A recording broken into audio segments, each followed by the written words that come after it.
केल्या, त्यांनी म्हटले तुम्ही तुमचा पक्ष बदलला. हे कोण बोलताय? प्रफुल्ल पटेल.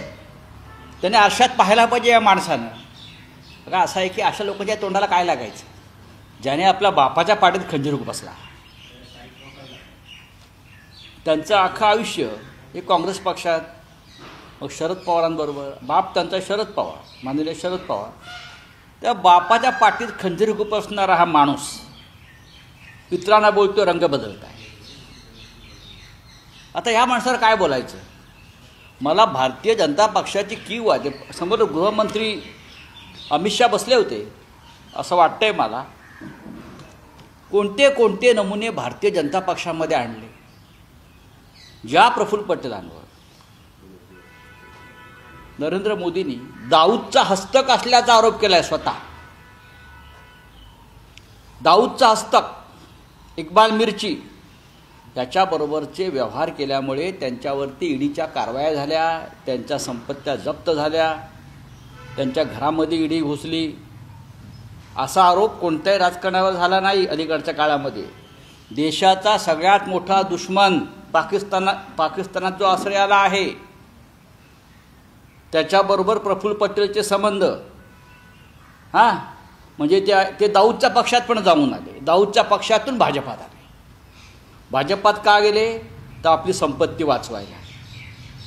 तुरुंगात जाण्याची भीती असल्यामुळे त्याच्यापासून बचाव करण्यासाठी प्रफुल्ल पटेल दाऊदच्या सगळ्या संबंधांसह भाजपात गेले आणि राष्ट्रवादाची, राष्ट्रीय सुरक्षेची भाषा करणारे अमित शहाने त्यांना आपल्या पक्षामध्ये धुवून घेतलं.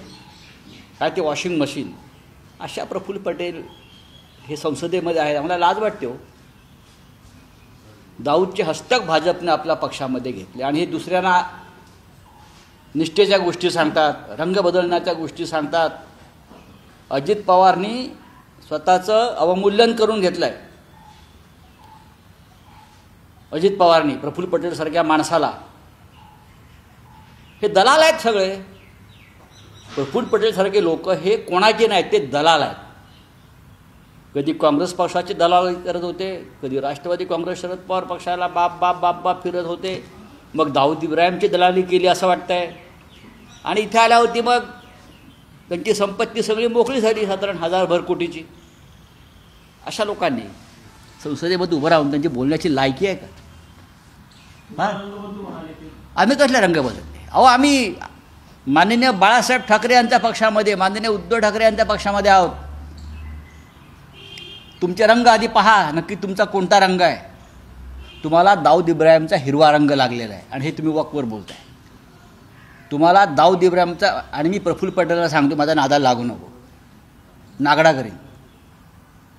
तिथे भाजपच्या लोकांना चमचेगिरी करून दाखवत होते काल. त्यांच्या अशा घाण दळभद्रांच्या तोंडाला लागणं म्हणजे महाराष्ट्राचा अपमान. हे शत्रू आहेत महाराष्ट्राचे.